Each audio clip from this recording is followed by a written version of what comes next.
Kama ningekwambia kuna kitu unakiona jikoni kwako kila siku, unakikata, wakati mwingine mpaka machozi yanakutoka, lakini huenda kina mchango mkubwa zaidi kuliko unavyofikiria, ungeniamini? Ndiyo, nazungumzia kitunguu maji. Watu wengi wanakitumia kuongeza ladha ya chakula tu, lakini je, umewahi kujiuliza kuna nini hasa ndani ya kitunguu maji? Kwa nini karibia kila sehemu duniani watu wanakitumia? Na nini kinaweza kutokea ukiwa utakijumuisha mara kwa mara kwenye mlo wako? Lakini subiri, usikimbilie kusema basi nitaanza kula katika kila mlo leo, kwa sababu kuna jambo muhimu sana nitakalo kuambia mwishoni ambalo watu wengi ulikosea. Hivyo kaa hadi mwisho. Na kabla hatujaanza, andika kwenye comment section nipo tayari kuanza. Twende pamoja. Kitunguu maji ni nini? Kitunguu maji ni zaidi ya kiungo. Hebu fikiria sahani ya wali bila kitunguu, chipsi bila kitunguu, supu bila kitunguu, maharage bila kitunguu. Ladha hubadilika kabisa. Lakini kitunguu kina nini zaidi ya kuongeza harufu na ladha? Ndani yake kuna vitamin C, B6, folate, potassium, nyuzi na kemikali mbalimbali za mimea. Pia kuna antioxidant.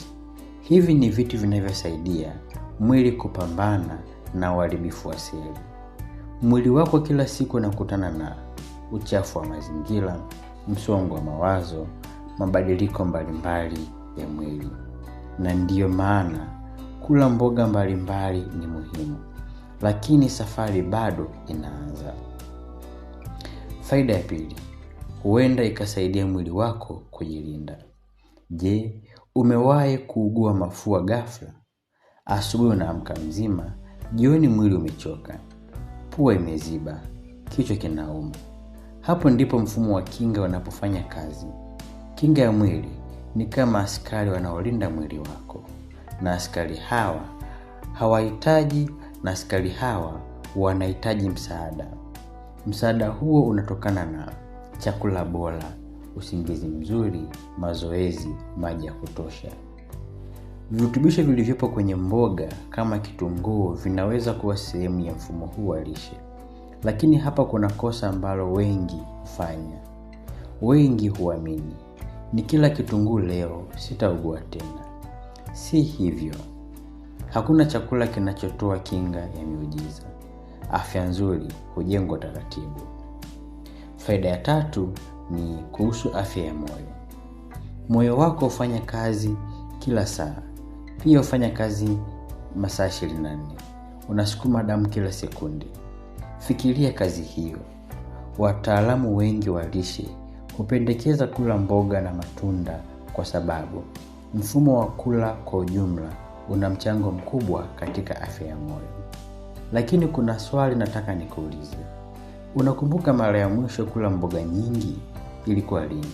Ni leo, jana, wiki hii au wiki iliyopita? Kwa sababu wakati mwingine tunakula asubuhi chai, mchana wali, usiku wali tena au ugali mkubwa, mboga hakuna, matunda hakuna. Mwili unahitaji mchanganyiko wa vyakula. Faida ya 4, tumbo lako linaweza kuwa na marafiki usiowaona. Sasa hiki kinaweza kukushangaza. Ndani ya mwili wako kuna mabilioni ya bakteria, normal flora. Usiogope, sio wote wabaya. Kuna wazuri ambao husaidia mmeng'enyo wa chakula, kusaidia mfumo wa kinga na kushiriki katika michakato mbalimbali ya mwili. Baadhi ya nyuzi zilizopo kwenye vyakula vya mimea vinaweza kusaidia mazingira ya bakteria hawa kuwa mazuri zaidi. Lakini hapa kuna upande mwingine. Watu wengine wakila kitunguu kingi hasa hupata gesi tumboni, tumbo kujaa, usumbufu wa mmeng'enyo. Kwa hiyo si kila kitu kingi ni bora. Kiasi kina umuhimu sana.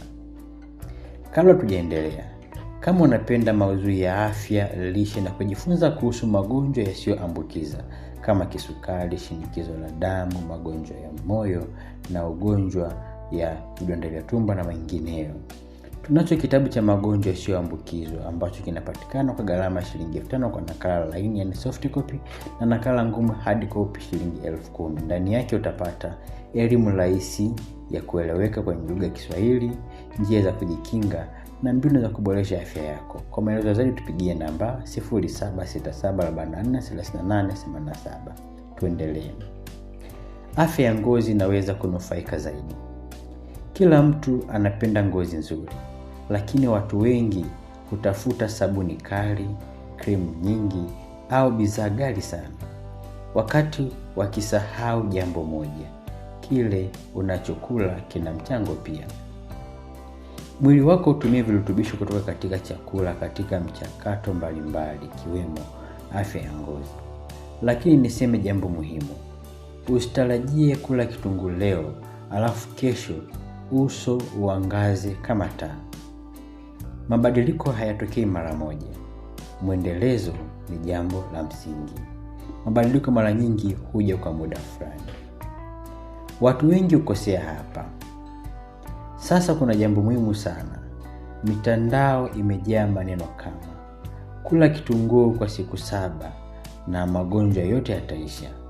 Kula kitunguu na mafuta yote yatayeyuka. Lakini ukweli ni huu: hakuna chakula kinachofanya miujiza. Mwili unahitaji chakula bora, mazoezi, maji ya kutosha, usingizi, kupunguza msongo wa mawazo. Hapa ndipo tofauti huonekana. Kwa hiyo, ukiwa unaongeza kitunguu maji kwenye mlo wako mara kwa mara kama sehemu ya lishe yenye uwiano, unaweza kupata mchango wa virutubisho mbalimbali. Lakini kumbuka, afya yako si matokeo ya siku moja, ni matokeo ya tabia ndogo ndogo zinazofanywa kila siku. Kama umefika mwisho wa video hii, niandikie kwenye comment section: kitunguu ni zaidi ya ladha. Usisahau kulike, kucomment na kusubscribe. Bonyeza kengele ili usikose video zinazofuata. Tukutane katika